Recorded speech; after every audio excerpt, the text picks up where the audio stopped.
RSS ನೋಂದಣಿ ಸುತ್ತ ರಾಜಕೀಯ ಜಿದ್ದಾಜಿದ್ದಿ. ಪ್ರಿಯಾಂಕ್ ಆ 8 ಪ್ರಶ್ನೆಗಳಿಗೆ ಭಾಗವತ್ ಕೌಂಟರ್. ಧರ್ಮಕ್ಕೆ ಇಲ್ಲದ ರಿಜಿಸ್ಟ್ರೇಷನ್ ಸಂಘಕ್ಕೆ ಬೇಕೆ? ಕಾಂಗ್ರೆಸ್ ನಡೆ ಬರೀ ರಾಜಕೀಯ ಗಿಮಿಕ್ ಎಂದ ಭಾಗವತ್. ಇದೇ ಹೊತ್ತಿನ special episode RSS registration war. ನಾನು ವನಿತಾ. ಎಸ್, ರಾಜ್ಯ ರಾಜಕಾರಣದಲ್ಲಿ ಇದೀಗ ಮತ್ತೊಂದು ಜಿದ್ದಾಜಿದ್ದಿ ಸ್ಫೋಟಗೊಳ್ಳುತ್ತಿದೆ. ಕಮಲ ಕೈ ನಾಯಕರ ನಡುವಿನ ಸಮರ ಈಗ ರಾಷ್ಟ್ರ ಮಟ್ಟದಲ್ಲಿ ಚರ್ಚೆ ಆಗುತ್ತಿದೆ. ಆರ್ಎಸ್ಎಸ್ ಅಸ್ತಿತ್ವ ಮತ್ತು ಕಾನೂನು ಚೌಕಟ್ಟಿನ ಕುರಿತು ಗೃಹ ಸಚಿವ ಪ್ರಿಯಾಂಕರ್ಗೆ ಎಸೆದಿರುವ ಒಂದೇ ಒಂದು ಪತ್ರ ಈಗ ದೇಶಾದ್ಯಂತ ಸಂಚಲನ ಸೃಷ್ಟಿಸಿದೆ. ನೇರವಾಗಿ ಆರ್ಎಸ್ಎಸ್ ಮುಖ್ಯಸ್ಥ ಮೋಹನ್ ಭಾಗವತ್ ಅವರಿಗೆ ಪತ್ರ ಬರೆದಿರುವ ಪ್ರಿಯಾಂಕರ್ಗೆ, ನಿಮ್ಮ ಸಂಘಟನೆ ಕಾನೂನುಬದ್ಧವಾಗಿ ನೋಂದಣಿಯಾಗಿದೆಯೇ? ದೇಶದ ಕಾನೂನಿಗೆ ಅದು ಬದ್ಧವಾಗಿದೆಯೇ ಎಂದು ಖಡಕ್ ಪ್ರಶ್ನೆ ಕೇಳಿದ್ದಾರೆ. ಇದಕ್ಕೆ ಮೋಹನ್ ಭಾಗವತ್ ಖಡಕ್ ಕೌಂಟರ್ ಕೊಟ್ಟಿದ್ದಾರೆ. ಪ್ರಿಯಾಂಕರ್ಗೆ ಆ 8 ಪ್ರಶ್ನೆಗಳಿಗೆ ಮೋಹನ್ ಭಾಗವತ್ ಅವರ ಪ್ರತಿಕ್ರಿಯೆಯನ್ನು ನೋಡೋಣ ಈ ಕಂಪ್ಲೀಟ್ ಎಪಿಸೋಡ್ನಲ್ಲಿ. ಆರ್ಎಸ್ಎಸ್ ನೋಂದಣಿ ಸುತ್ತ ರಾಜಕೀಯ ಜಿದ್ದಾಜಿದ್ದಿ.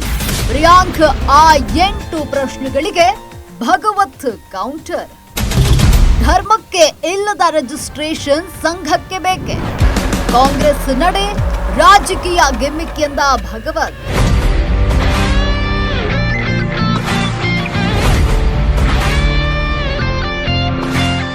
ನಮ್ಮ ಭಾರತದ ಇತಿಹಾಸದಲ್ಲಿ ಆ ಸಂಘಕ್ಕೆ ಒಂದು ಚರಿತ್ರೆ ಇದೆ. ಅದರ ಜೊತೆಗೆ ವಿವಾದಗಳು ಸುತ್ತಕೊಂಡಿವೆ.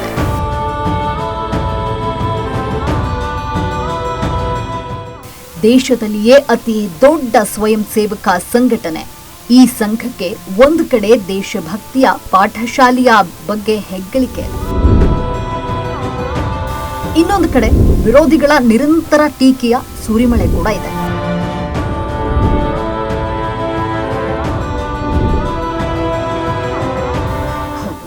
ನಾವು ಮಾತನಾಡ್ತಾ ಇರುವುದು ರಾಷ್ಟ್ರೀಯ ಸ್ವಯಂ ಸೇವಕ ಸಂಘ ಅಂದ್ರೆ ಆರ್ಎಸ್ಎಸ್ ಬಗ್ಗೆ. ವಿಜಯದಶಮಿಯ ಆ ಒಂದು ದಿನ ಆರಂಭವಾದ ಈ ಸಂಘಟನೆ ಇಂದು ದೇಶದ ರಾಜಕಾರಣ ಮಾತ್ರವಲ್ಲ, ಸಮಾಜ ಮತ್ತು ಸಂಸ್ಕೃತಿಯನ್ನು ಸಹ ನಿಯಂತ್ರಿಸ್ತಾ ಇದೆ.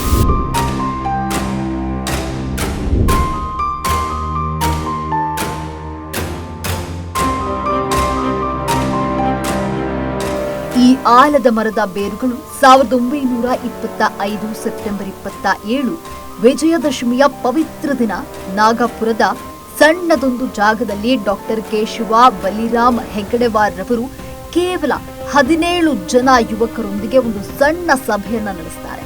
ಬ್ರಿಟಿಷರ ಗುಲಾಮಗಿರಿಯಲ್ಲಿ ನಲುಗಿದ್ದ ಹಿಂದೂ ಸಮಾಜವನ್ನ ಜಾಗೃತಿಗೊಳಿಸುವುದು, ಶಿಸ್ತು ಮತ್ತು ಸಂಘಟನೆಯ ಮೂಲಕ ದೇಶವನ್ನ ಮುನ್ನಡೆಸುವುದು ಅವರ ಕನಸಾಗಿತ್ತು.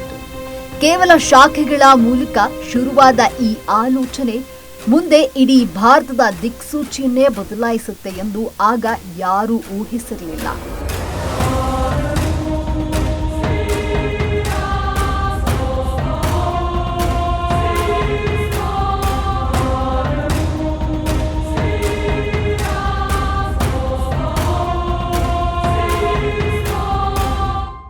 ಆರ್ಎಸ್ಎಸ್ ಅಂದ್ರೆ ಕೇವಲ ರಾಜಕೀಯ ಅಲ್ಲ, ಅದೊಂದು ಜೀವನ ಶೈಲಿ ಅಂತಾರೆ ಸ್ವಯಂ ಸೇವಕರು. ಮುಂಜಾನೆಯ ಶಾಖೆ, ದೈಹಿಕ ಕಸರತ್ತು, ಪ್ರಾರ್ಥನೆ ಮತ್ತು ಕೇಸರಿ ಧ್ವಜಕ್ಕೆ ನಮನ ಇವಿಷ್ಟೇ ಸಂಘದ ದೈನಂದಿನ ಸೂತ್ರಗಳು. ಇಲ್ಲಿ ವ್ಯಕ್ತಿ ಪೂಜೆ ಇಲ್ಲ, ಬದಲಿಗೆ ಧ್ವಜವೇ ಪರಮಗುರು. ಆದರೆ ಈ ಶಿಸ್ತಿನ ಹಿಂದಿರುವ ಸಿದ್ಧಾಂತವೇನು? ಸಾಂಸ್ಕೃತಿಕ ರಾಷ್ಟ್ರೀಯತೆ ಮತ್ತು ಹಿಂದೂ ರಾಷ್ಟ್ರದ ಕಲ್ಪನೆಯೇ ಸಂಘದ ಜೀವಾಳ. ಆದರೆ ಆರ್ಎಸ್ಎಸ್ನ ಹಾದಿ ಸುಲಭವಾಗಿರಲಿಲ್ಲ. ಇತಿಹಾಸದ ಪುಟಗಳಲ್ಲಿ ಸಂಘಟನೆ ದೊಡ್ಡ ಮಟ್ಟದ ಸವಾಲುಗಳನ್ನು ಎದುರಿಸಿತು.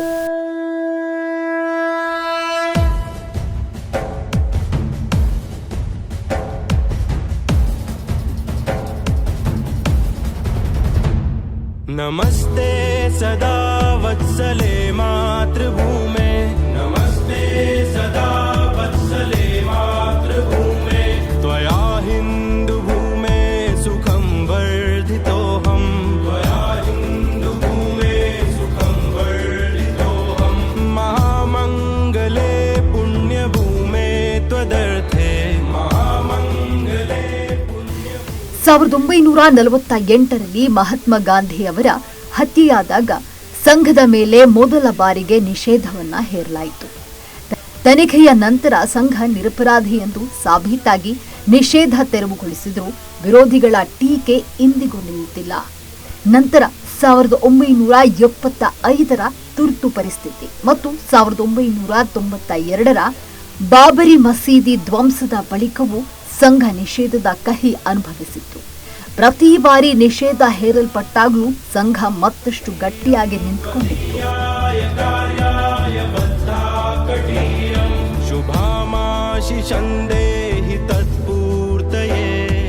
ಆರ್ಎಸ್ಎಸ್ ಅಂದ್ರೆ ಬರೀ ನಾಗಪುರದ ಕಚೇರಿಯಲ್ಲ, ಇದು ಜಗತ್ತಿನ ಅತಿ ದೊಡ್ಡ ನೆಟ್ವರ್ಕ್ ಇರುವ ಆಲದ ಮರ. ವಿದ್ಯಾರ್ಥಿ ಸಂಘಟನೆ ಎಬಿವಿಪಿಯಿಂದ ಹಿಡಿದು ಕಾರ್ಮಿಕರಿಗಾಗಿ ಭಾರತೀಯ ಮಜ್ದೂರ್ ಸಂಘ, ಧಾರ್ಮಿಕ ಜಾಗೃತಿಗೋಸ್ಕರ ವಿಶ್ವ ಹಿಂದೂ ಪರಿಷತ್ ಹಾಗೂ ಗ್ರಾಮೀಣ ಮಕ್ಕಳ ಶಿಕ್ಷಣಕ್ಕಾಗಿ ವಿದ್ಯಾಭಾರತಿ, ಹೀಗೆ ಸಮಾಜದ ಪ್ರತಿಯೊಂದು ಕ್ಷೇತ್ರದಲ್ಲೂ ಸಂಘದ ಪ್ರಭಾವವಿದೆ. ದೇಶದ ಗಡಿಭಾಗದ ಹಳ್ಳಿಗಳಿಂದ ಹಿಡಿದು ಮೆಟ್ರೋ ಸಿಟಿಗಳವರೆಗೂ ಸಂಘದ ಪರಿವಾರ ಹರಡಿಕೊಂಡಿದೆ. ಹೌದು, ಈಗ ಎಲ್ಲರ ಕಣ್ಣು ಇರೋದು ಸಂಘದ ರಾಜಕೀಯ ಶಕ್ತಿಯ ಮೇಲೆ. ಆರ್ಎಸ್ಎಸ್ ನೇರವಾಗಿ ರಾಜಕೀಯದಲ್ಲಿ ಭಾಗಿಯಾಗುವುದಿಲ್ಲ ಎಂದು ಹೇಳಿಕೊಂಡ್ರು ದೇಶದ ಆಡಳಿತ ಚುಕ್ಕಾಣಿ ಹಿಡಿದಿರುವ ಭಾರತೀಯ ಜನತಾ ಪಾರ್ಟಿಯ ಸಿದ್ಧಾಂತದ ಗರ್ಭಗುಡಿಯೇ ಆರ್ಎಸ್ಎಸ್. ಆ ಬಗ್ಗೆ ನೋಡೋಣ ಈ ಬನ್ನಿ. ಹೌದು, ಮಾಜಿ ಪ್ರಧಾನಿ ಅಟಲ್ ಬಿಹಾರಿ ವಾಜಪೇಯಿರವರಿಂದ ಹಿಡಿದು ಇಂದಿನ ಪ್ರಧಾನಿ ನರೇಂದ್ರ ಮೋದಿರವರವರೆಗೆ ಎಲ್ಲರೂ ಆರ್ಎಸ್ಎಸ್ನ ಪ್ರಚಾರಕರಾಗಿ ಬೆಳೆದವರೇ. ಸರ್ಕಾರದ ಪ್ರಮುಖ ನಿರ್ಧಾರಗಳ ಹಿಂದೆ ಸಂಘದ ಸಮಾಲೋಚನೆ ಇರುತ್ತೆ ಅನ್ನೋದು ಎಲ್ಲರ ಅಭಿಪ್ರಾಯ. ಬಿಜೆಪಿ ಮತ್ತು ಸಂಘದ ನಡುವಿನ ಸಂಬಂಧ ಕೇವಲ ಸೈದ್ಧಾಂತಿಕವೇ? ಈ ಪ್ರಶ್ನೆಗೆ ದಶಕಗಳಿಂದಲೂ ದೆಹಲಿಯ ರಾಜಕಾರಣದಲ್ಲಿ ಉತ್ತರ ಹುಡುಕಲಾಗ್ತಾ ಇದೆ. 1925ರಲ್ಲಿ ಆರಂಭವಾದ ಆರ್ಎಸ್ಎಸ್ ಶತಮಾನದ ಹೊಸ್ತಿಲನ್ನ ದಾಟಿ ಮುನ್ನುಗ್ಗುತ್ತಿದೆ. ಬದಲಾಗುತ್ತಿರುವ ಕಾಲಕ್ಕೆ ತಕ್ಕಂತೆ ಸಂಘ ಕೂಡ ತನ್ನನ್ನು ತಾನು ಬದಲಾಯಿಸಿಕೊಳ್ತಾ ಇದೆ. ಹಳೆಯ ಖಾಕಿ ಚಡ್ಡಿಯನ್ನ ಬಿಟ್ಟು ಫುಲ್ ಪ್ಯಾಂಟ್ಗೆ ಬದಲಾಗಿದೆ. ಅಷ್ಟು ಮಾತ್ರವಲ್ಲ, ಸಾಮಾಜಿಕ ಜಾಲತಾಣಗಳಲ್ಲಿ ಸಕ್ರಿಯವಾಗಿದೆ. ಹಿಂದೂ ಧರ್ಮಕ್ಕೆ ಆಪತ್ತು ಎದುರಾದಾಗ ಜಾತಿ ಧರ್ಮ ನೋಡದೆ ಸಂಘ ಬೀದಿಗಿಳಿದು ಹೋರಾಡಿದೆ.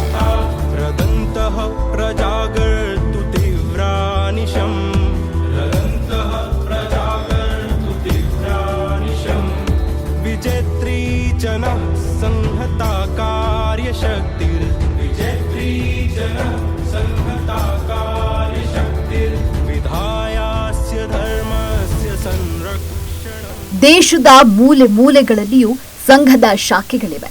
ಕೋಟ್ಯಾಂತರ ಸ್ವಯಂ ಸೇವಕರ ಬೃಹತ್ ಪಡೆಯೇ ಇದೆ. ಭಾರತದ ಸಾಮಾಜಿಕ ಮತ್ತು ರಾಜಕೀಯ ದಿಕ್ಸೂಚಿಯನ್ನೇ ಬದಲಾಯಿಸುವಂತಹ ಶಕ್ತಿ ಈ ಸಂಘಕ್ಕೆ ಇದೆ.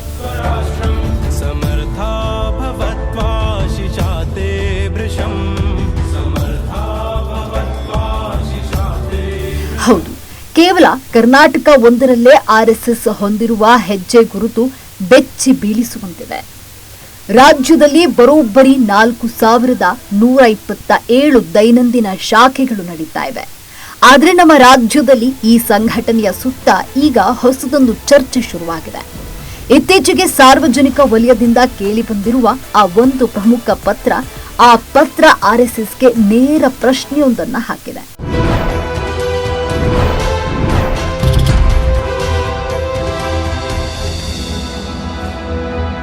ಅರವತ್ತು ಸಾವಿರಕ್ಕೂ ಹೆಚ್ಚು ಶಾಖೆಗಳು ಮತ್ತು ಕೋಟಿಗಟ್ಟಲೆ ಸ್ವಯಂ ಸೇವಕರನ್ನ ಹೊಂದಿರುವ ಈ ಸಂಸ್ಥೆ ಈಗ ದೇಶದ ಸಂವಿಧಾನ ಮತ್ತು ಕಾನೂನಿನ ಚೌಕಟ್ಟಿಗೆ ಎಷ್ಟು ಬದ್ಧವಾಗಿದೆ ಅನ್ನೋ ಪ್ರಶ್ನೆ ಕಾಡ್ತಿದೆ.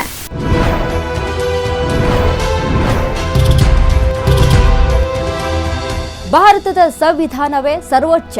ಹೌದು, ದೇಶದ ಪ್ರತಿಯೊಬ್ಬ ಪ್ರಜೆ ಮತ್ತು ಪ್ರತಿಯೊಂದು ಸಂಸ್ಥೆಯು ಸಂವಿಧಾನಕ್ಕೆ ಬದ್ಧವಾಗಿರಲೇಬೇಕು. ಆರ್ಎಸ್ಎಸ್ನಂತಹ ಚರಿತ್ರೆ ಇರುವ ಸಂಘಕ್ಕೆ ಪಾರದರ್ಶಕತೆ ಮತ್ತು ಜವಾಬ್ದಾರಿಯ ಮಾನದಂಡಗಳನ್ನು ಒಪ್ಪಿಕೊಳ್ಳಬೇಕು ಅನ್ನೋದು ಕೆಲವರ ವಾದ. ಗೃಹ ಸಚಿವ ಪ್ರಿಯಾಂಕ್ ಖರ್ಗೆ ಅವರು ಆರ್ಎಸ್ಎಸ್ ಮುಖ್ಯಸ್ಥ ಮೋಹನ್ ಭಾಗವತ್ ಅವರಿಗೆ ಬರೆದ ಪತ್ರದ ಸುತ್ತ ಬಿರುಗಾಳಿ ಎದ್ದಿದೆ. ಎಸ್, ಸಚಿವ ಪ್ರಿಯಾಂಕ್ ಖರ್ಗೆ ಸುಮ್ಮನೆ ಈ ಪತ್ರ ಬರೆದಿಲ್ಲ. ಇದರ ಹಿಂದೆ ದಶಕಗಳ ಇತಿಹಾಸದ ಜೊತೆಗೆ ದೊಡ್ಡ ಅಸ್ತ್ರವೇ ಇದೆ. ಪತ್ರದಲ್ಲಿ ಖರ್ಗೆ ಕೇಳಿರುವ ಪ್ರಮುಖ ಪ್ರಶ್ನೆಗಳು ಇಡೀ ಸಂಘ ಪರಿವಾರವನ್ನೇ ಕೆರಳಿಸುವಂತೆ ಮಾಡಿದೆ. ರಾಜ್ಯ ರಾಜಕಾರಣದಲ್ಲಿ RSS versus Priyank Kharge war ಶುರುವಾಗಿದೆ. 100 ವರ್ಷಗಳ ಇತಿಹಾಸ ಇರೋ ಆರ್ಎಸ್ಎಸ್ ವಿರುದ್ಧ ರಾಜ್ಯ ಸರ್ಕಾರ ಈಗ ನೇರ ಯುದ್ಧ ಸಾರಿದೆ. ಗೃಹ ಸಚಿವ ಪ್ರಿಯಾಂಕ್ ಖರ್ಗೆ ಆರ್ಎಸ್ಎಸ್ ಮುಖ್ಯಸ್ಥ ಮೋಹನ್ ಭಾಗವತ್ ಅವರಿಗೆ ನೇರವಾಗಿ ಪತ್ರ ಬರೆಯುವ ಮೂಲಕ ರಾಜಕೀಯ ವಲಯದಲ್ಲಿ ಸಂಚಲನ ಸೃಷ್ಟಿಸಿದ್ದಾರೆ. ಬೀದಿ ವ್ಯಾಪಾರಿಯಿಂದ ಹಿಡಿದು ಕಾರ್ಪೊರೇಟ್ ಕಂಪನಿಗಳವರೆಗೂ ಎಲ್ಲರಿಗೂ ಕಾನೂನು ಅನ್ವಯವಾಗುವಾಗ ಆರ್ಎಸ್ಎಸ್ಗೆ ಯಾಕೆ ವಿನಾಯಿತಿ? ಇದು ಈಗ ಗೃಹ ಸಚಿವರು ಎತ್ತಿರುವ ನೇರ ಪ್ರಶ್ನೆ. ಹೌದು, ಸಂಘಟನೆಯ ಕಾನೂನುಬದ್ಧತೆಯ ಬಗ್ಗೆ 8 ಪ್ರಶ್ನೆಗಳನ್ನಿಟ್ಟಿದ್ದಾರೆ. 60,000ಕ್ಕೂ ಹೆಚ್ಚು ಶಾಖೆಗಳು, ಕೋಟ್ಯಾಂತರ ಕಾರ್ಯಕರ್ತರನ್ನ ಹೊಂದಿರುವ ಈ ಸಂಸ್ಥೆ ಸಾಂವಿಧಾನಿಕ ಹೊಣೆಗಾರಿಕೆಯಿಂದ ನುಣುಚಿಕೊಳ್ಳಲು ಹೇಗೆ ಸಾಧ್ಯ ಅನ್ನೋದು ಪ್ರಿಯಾಂಕ್ ಖರ್ಗೆ ಅವರ ವಾದ. ಅದರ ಬಗ್ಗೆ ನೋಡೋಣ ಬನ್ನಿ. ರಾಜ್ಯ ರಾಜಕಾರಣದಲ್ಲಿ ಈಗ ಮತ್ತೊಂದು ಹೈ ವೋಲ್ಟೇಜ್ ಸಮರ ಶುರುವಾಗಿದೆ. ಇತ್ತೀಚೆಗೆ ಗೃಹ ಇಲಾಖೆಯ ಚುಕ್ಕಾಣಿ ಹಿಡಿದ ಬೆನ್ನಲ್ಲೇ ಸಚಿವ ಪ್ರಿಯಾಂಕ್ ಖರ್ಗೆ ಮತ್ತು ರಾಜ್ಯ ಬಿಜೆಪಿಯ ನಡುವಿನ ವಾಕ್ಸಮರ ತುತ್ತ ತುದಿಗೆ ತಲುಪಿದೆ. ಒಂದು ಕಡೆ ಗೃಹ ಇಲಾಖೆ ಒಬ್ಬ ಅಸಮರ್ಥ ಸಚಿವರ ಕೈಯಲ್ಲಿದೆ ಎಂದು ಬಿಜೆಪಿ ಮುಖಂಡರು ವಾಕ್ ದಾಳಿ ನಡೆಸುತ್ತಿದ್ದಾರೆ. ಅದಕ್ಕೆ ಸಚಿವ ಪ್ರಿಯಾಂಕ್ ಖರ್ಗೆ ಕೊಟ್ಟ ಕೌಂಟರ್ ಇಡೀ ರಾಜಕೀಯ ವಲಯವನ್ನೇ ಬೆಚ್ಚಿ ಬೀಳಿಸಿದೆ. ಆರ್ಎಸ್ಎಸ್ ಸಂಘಟನೆಯ ನೋಂದಣಿಗೆ ಬೇಕಾದ ದಾಖಲೆಗಳನ್ನ ರೆಡಿ ಮಾಡಿಕೊಳ್ಳಿ ಎಂದು ಖರ್ಗೆ ನೀಡಿರುವ ಖಡಕ್ ವಾರ್ನಿಂಗ್ ಹಿಂದೆ ಇರೋ ಅಸಲಿ ಕಥೆಗೇನು ಅನ್ನೋ ಪ್ರಶ್ನೆ ಹುಟ್ಟಿಕೊಂಡಿದೆ.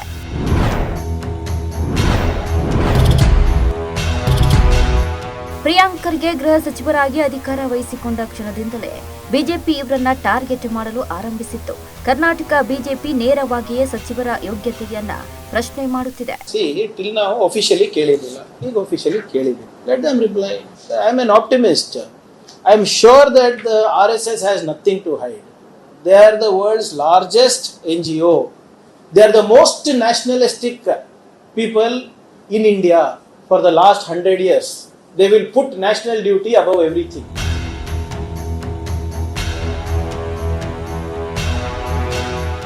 ಪ್ರಿಯಾಂಕ್ ಖರ್ಗೆ ಕೇವಲ ಮಾತಿನ ಮಲ್ಲ, ಮೈಕ್ ಸಿಕ್ಕರೆ ಸಾಕು ಭಾಷಣ ಮಾಡ್ತಾರೆ ವಿನಃ ಇಲಾಖೆ ನಡೆಸಲು ಇವರಿಂದ ಸಾಧ್ಯವಿಲ್ಲ ಎನ್ನುವುದು ಬಿಜೆಪಿಯ ನೇರ ಆರೋಪ ಆಗಿದೆ.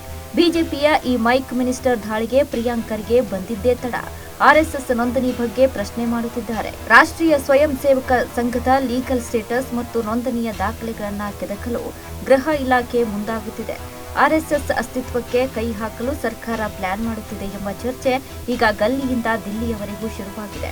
ಸಚಿವ ಪ್ರಿಯಾಂಕ್ ಖರ್ಗೆ ಅವರ ಈ ನಡೆಗೆ ಕಾಂಗ್ರೆಸ್ ಹೈಕಮಾಂಡ್ ಬೆಂಬಲವಿದೆಯೇ ಅನ್ನೋ ಅನುಮಾನ ಕೂಡ ಕಾಡ್ತಿದೆ. ಸಂಘಟನೆಯ ದಾಖಲೆ ಕೇಳಿರುವ ಖರ್ಗೆ ನಡೆಗೆ ಬಿಜೆಪಿ ಈಗಾಗಲೇ ತಿರುಗೇಟು ನೀಡುತ್ತಿದೆ.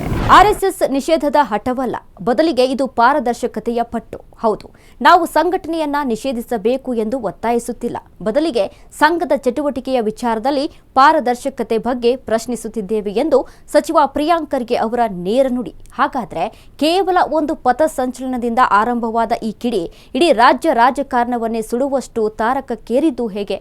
ರಾಜ್ಯ ಕಾಂಗ್ರೆಸ್ ಸರ್ಕಾರದ ಆ ಒಂದು ಆದೇಶ ಬಿಜೆಪಿಯನ್ನ ಕೆರಳಿಸಿದ್ದೇಕೆ? ನೋಡೋಣ ಬನ್ನಿ. ಕಳೆದ ವರ್ಷದ ವಿಜಯದಶಮಿ ಹಬ್ಬದ ಆ ದಿನ ರಾಜ್ಯದ ರಾಜಕೀಯ ಇತಿಹಾಸದಲ್ಲೇ ಒಂದು ಹೊಸ ಸಂಘರ್ಷಕ್ಕೆ ನಾಂದಿ ಹಾಡಿತು. ರಾಷ್ಟ್ರೀಯ ಸ್ವಯಂ ಸೇವಕ ಸಂಘ ಅದ್ಧೂರಿಯಾಗಿ ಹಮ್ಮಿಕೊಂಡಿದ್ದ ಪಥಸಂಚಲನ ಕೇವಲ ಸಾಂಸ್ಕೃತಿಕ ಮತ್ತು ಶಕ್ತಿ ಪ್ರದರ್ಶನವಾಗಿ ಉಳಿಯಲಿಲ್ಲ. ಅದು ನೇರವಾಗಿ ಸಚಿವ ಪ್ರಿಯಾಂಕ್ ಖರ್ಗೆ ಅವರ ಆರ್ಎಸ್ಎಸ್ ಬಿಜೆಪಿ ನಡುವಿನ ನೇರ ಜಿದ್ದಾಜಿದ್ದಿಗೆ ವೇದಿಕೆಯಾಯಿತು. ಈಗ ನೋಡಿ, ಒಂದು ನಿಮಿಷ. First of all CT Ravi ಅವರಿಗೆ RSS ಅವರ ಇತಿಹಾಸ ಗೊತ್ತಿಲ್ಲ ಅನ್ಸುತ್ತೆ. ಸರ್ದಾರ್ ಪಟೇಲ್ ಅವರು, ನೆಹರು ಅವರು ಬ್ಯಾನ್ ಮಾಡಿದಾಗ ಹೋಗಿ ಕೈಕಾಲು ಬಿದ್ದಿದ್ದು ಅದೇ RSS ಅವರು. ಇಂದಿರಾ ಗಾಂಧಿ ಅವರು ಬ್ಯಾನ್ ಮಾಡಿದಾಗ ಉದ್ದುದ್ದ ಪ್ರಶಂಸೆ ಲೆಟರ್ಗಳು ಬರೆದಿದ್ದಾರೆ ಅವ್ರು ಸರ್ಸಂಚಾಲಕರು. ಓದಕ್ಕೆ ಕೇಳ್ರಿ ಅವರಿಗೆ ಇತಿಹಾಸ ಮೊದಲನೇದು.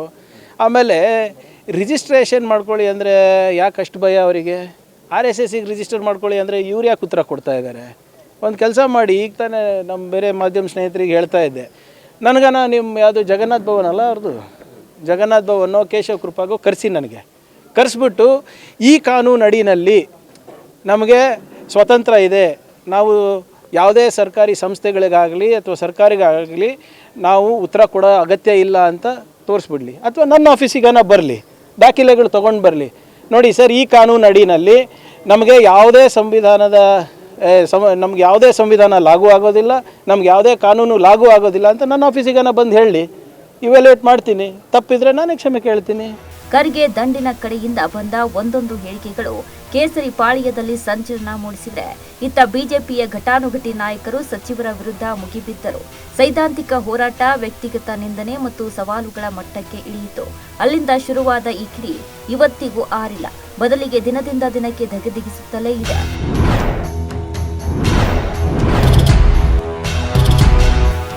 ಹೌದು, ಈ ತಿಕ್ಕಾಟ ಕೇವಲ ವಾಕ್ ಸಮರಕ್ಕೆ ಸೀಮಿತವಾಗಿಲ್ಲ.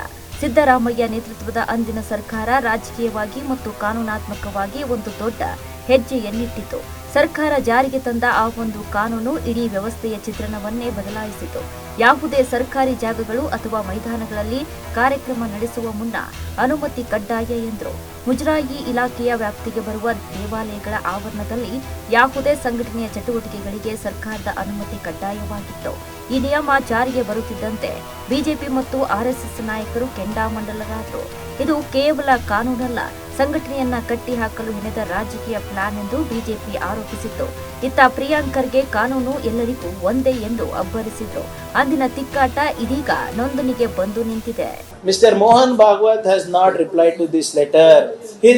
उनका जो उत्तर था त्रिशूर में था जून 13th को, और मेरा letter of course it is on 13th June but released yesterday, dispatched yesterday. I don't need to respond. There are so many unregistered things going on. And we are not secretive, we are working on open ground. We are calling people and telling them about Sangha. This is politics. And all these things, gimmicks are being tried. We'll do that. We are used to it. ಪ್ರಿಯಾಂಕರ್ಗೆ ಮೊದಲಿನಿಂದಲೂ ಕೂಡ RSS ಮತ್ತು ಸಂಘ ಪರಿವಾರದ ಸಿದ್ಧಾಂತಗಳನ್ನು ಬಹಿರಂಗವಾಗಿಯೇ ಟೀಕಿಸುತ್ತಾ ಬಂದಿದ್ದಾರೆ. ಈಗ ಅವರ ಕೈಗೆ ಕಾನೂನು ಮತ್ತು ಸುವ್ಯವಸ್ಥೆಯನ್ನ ನಿಯಂತ್ರಿಸುವ ಗೃಹ ಇಲಾಖೆ ಸಿಕ್ಕಿದೆ. ಈಗ ಅದನ್ನ ಬಳಸಿಕೊಂಡು ಸಂಘಟನೆಯ ಕಾರ್ಯಕ್ರಮಗಳನ್ನು, ಪಥಸಂಚಲನಗಳ ಅಥವಾ ಯಾವುದೇ ಸಾರ್ವಜನಿಕ ಸಭೆಗಳಿಗೆ ಅನುಮತಿ ನೀಡುವ ವಿಷಯದಲ್ಲಿ ಸರ್ಕಾರ ಮತ್ತಷ್ಟು ಕಟ್ಟುನಿಟ್ಟಿನ ನಿರ್ಧಾರಗಳನ್ನು ತೆಗೆದುಕೊಳ್ಳುತ್ತಿದೆ. ಅದರ ಜೊತೆಗೆ ಇದೀಗ ಆರ್ಎಸ್ಎಸ್ ನೋಂದಣಿ ಬಗ್ಗೆ ಪ್ರಶ್ನೆ ಮಾಡುತ್ತಿದ್ದಾರೆ. ಇದನ್ನು ಬಿಜೆಪಿ ಹಿಂದೂ ವಿರೋಧಿ ನಡೆ, ದ್ವೇಷದ ರಾಜಕಾರಣ, ರಾಜಕೀಯ ಗಿಮಿಕ್ ಎಂದು ಹೇಳಲಾಗ್ತಿದೆ.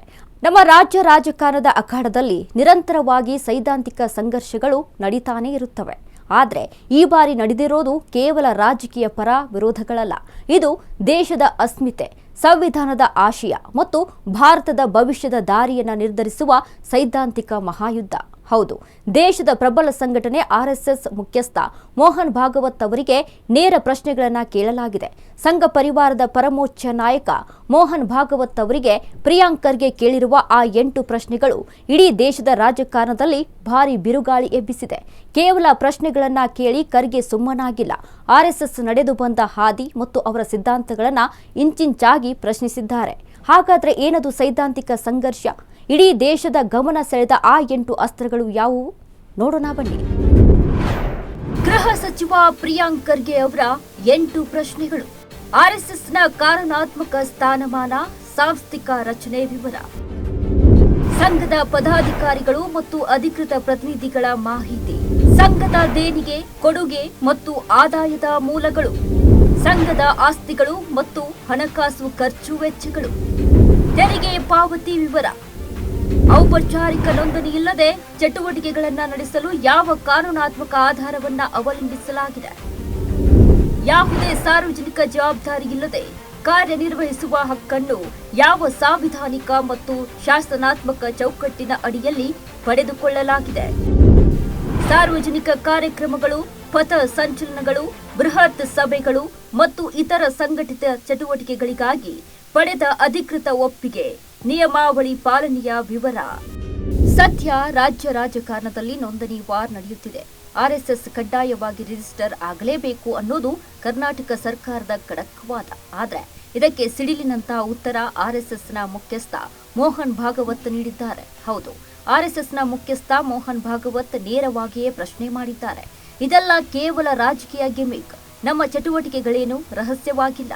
ಹಿಂದೂ ಧರ್ಮ ಎಲ್ಲಾದರೂ ರಿಜಿಸ್ಟರ್ ಆಗಿದೆಯೇ ಅಂತ ಕೇಳುವ ಮೂಲಕ ರಾಜ್ಯ ಕಾಂಗ್ರೆಸ್ ಸರ್ಕಾರಕ್ಕೆ ತಿರುಗೇಟು ನೀಡಿದ್ದಾರೆ. ಸರ್ಕಾರಿ ಅನುದಾನ ಪಡೆಯುವ ಸಂಸ್ಥೆಗಳಿಗೆ ಮಾತ್ರ ನೋಂದಣಿ ಅಗತ್ಯ. ನಾವು ಯಾವುದೇ ಅನುದಾನ ಪಡೆಯುತ್ತಿಲ್ಲ. 1950ರಲ್ಲೇ ನಮ್ಮ ಸಂವಿಧಾನವನ್ನ ಸರ್ಕಾರಕ್ಕೆ ಸಲ್ಲಿಸಿದ್ದೇವೆ ಎಂದು ಇತಿಹಾಸದ ಪುಟಗಳನ್ನ ಬಿಚ್ಚಿಟ್ಟಿದ್ದಾರೆ. ಖುದ್ದು ಸಂಘದ ಪರಮೋಚ್ಚ ನಾಯಕ ಮೋಹನ್ ಭಾಗವತ್ ಅವರೇ ಅಖಾಡಕ್ಕಿಳಿದು ಉತ್ತರ ಕೊಟ್ಟಿದ್ದಾರೆ. ಭಾಗವತ್ ಅವರ ಮಾತಿನಲ್ಲಿ ತಾರ್ಕಿಕತೆ ಇತ್ತು, ಜೊತೆಗೆ ಸರ್ಕಾರದ ವಿರುದ್ಧದ ಆಕ್ರೋಶವೂ ಇತ್ತು. ನಮ್ಮದು ರಹಸ್ಯ ಸಂಘಟನೆಯಲ್ಲ, ದೇಶದ ಕೋಟ್ಯಾಂತರ ಜನರ ಹೃದಯದಲ್ಲಿರುವ ಸಂಘಟನೆ ಎಂದು ಹೇಳಿದ್ದಾರೆ. After say 10-15 years of starting of Sangha, we had to face all these things. We are used to it. If they don't happen, we feel something is amiss. So I don't need to respond. Sangha started in British times and Sangha started as a public will. I narrated you how that churning of minds went on, and the all accepted conclusion was taken up and worked upon. That was the Sangha. So it doesn't need any restriction. Hindu ಧರ್ಮಕ್ಕೆ ಹೇಗೆ registration ಇಲ್ಲವೋ ಹಾಗೆಯೇ ಸಂಘದ ಕಾರ್ಯಕ್ಕೂ ಯಾವುದೇ ಕಾಗದದ ಹಂಗಿಲ್ಲ. ನಾವು ರಹಸ್ಯವಾಗಿಲ್ಲ, ಬಯಲಿನಲ್ಲಿ ಕೆಲಸ ಮಾಡುತ್ತೇವೆ. ಇದು ಸಂಘದ ನಾಯಕರ ಖಡಕ್ ಉತ್ತರ. ಹೌದು, ಆರ್ಎಸ್ಎಸ್ ಯಾವುದೇ ರಹಸ್ಯ ಚಟುವಟಿಕೆಗಳನ್ನ ನಡೆಸುತ್ತಿಲ್ಲ ಎಂದು ಸಂಘ ಸ್ಪಷ್ಟಪಡಿಸಿದೆ. ನಮ್ಮ ಶಾಖೆಗಳು, ನಮ್ಮ ಕಾರ್ಯಕ್ರಮಗಳು ನಡೆಯುವುದು ಮುಚ್ಚಿದ ಕೋಣೆಯೊಳಗಲ್ಲ, ಬದಲಿಗೆ ತೆರೆದ ಮೈದಾನಗಳಲ್ಲಿ. ಜನರನ್ನು ಕರೆದು ಸಂಘದ ಧ್ಯೇಯೋದ್ದೇಶಗಳ ಬಗ್ಗೆ ಮುಕ್ತವಾಗಿ ತಿಳಿಸುತ್ತೇವೆ. ನಮ್ಮ ಕಾರ್ಯಕರ್ತರು ದಿನದ 24 ಗಂಟೆಯೂ ಜನರ ನಡುವೆಯೇ ಇರುತ್ತಾರೆ. ಜನರು ನಮ್ಮನ್ನು ದಿನನಿತ್ಯ ನೋಡುತ್ತಿದ್ದಾರೆ. ಹೀಗಿರುವಾಗ ನಾವು ರಹಸ್ಯವಾಗಿ ಕೆಲಸ ಮಾಡುತ್ತಿದ್ದೇವೆ ಎಂದು ಆರೋಪಿಸುವುದು ಎಷ್ಟು ಸರಿ? ಇದು ಸಂಘಟನೆಯ ಪ್ರಶ್ನೆ.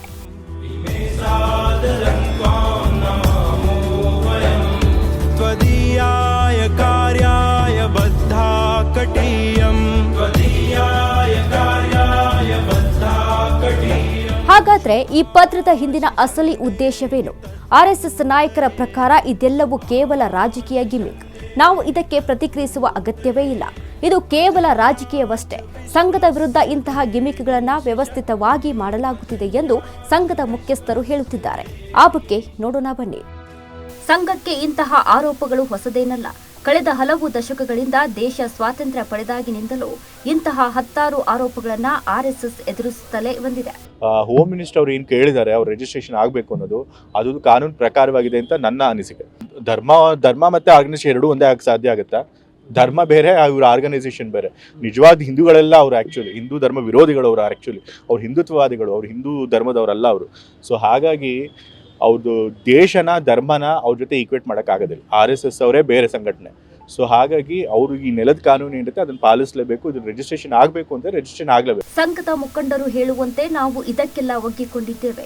ನಮ್ಮ ದೇಶಭಕ್ತಿಯ ಕೆಲಸಗಳಿಗೆ ಅಡ್ಡಿಪಡಿಸಲು ಮತ್ತು ಸಾರ್ವಜನಿಕರ ಮನಸ್ಸಿನಲ್ಲಿ ನಮ್ಮ ಬಗ್ಗೆ ಅನುಮಾನದ ಬೀಜ ಬಿತ್ತಲು ಈ ರೀತಿ ಷಡ್ಯಂತ್ರಗಳನ್ನ ಹೆಣೆಯಲಾಗುತ್ತಿದೆ. ಆದರೆ ಇಂತಹ ಗಿಮಿಕ್ಗಳಿಂದ ಜನರ ಮನಸ್ಸನ್ನ ಬದಲಾಯಿಸಲು ಸಾಧ್ಯವಿಲ್ಲ ಎಂದು ಸಂಘ ಪರಿವಾರದ ವಾದ ಆಗಿದೆ.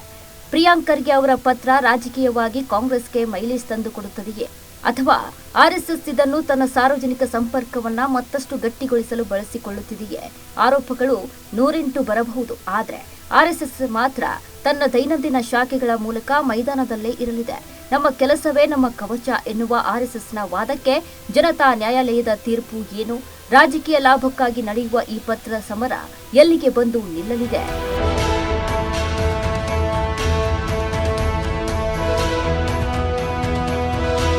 Hindu Dharma is not registered. Many things are not registered.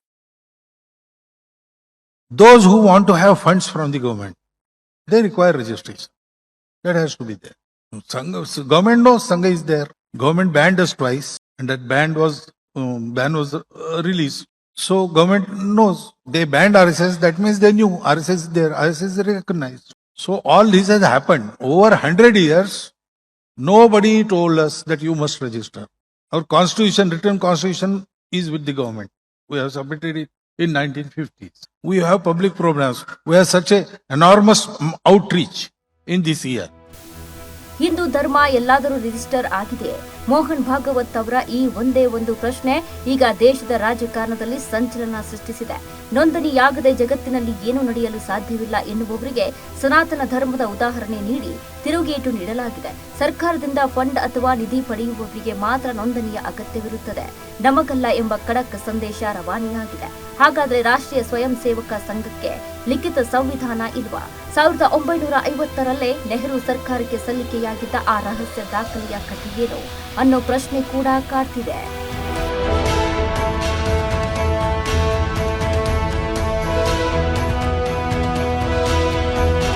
ಇದಾಗಿತ್ತು ಈ ಹೊತ್ತಿನ ಸ್ಪೆಷಲ್ ಎಪಿಸೋಡ್. ನೋಡ್ತಾ ಇರಿ ಅಶ್ವವೇಗ ನ್ಯೂಸ್. ಇದು ಸತ್ಯ ಅನ್ವೇಷಣೆಯ ಓದು.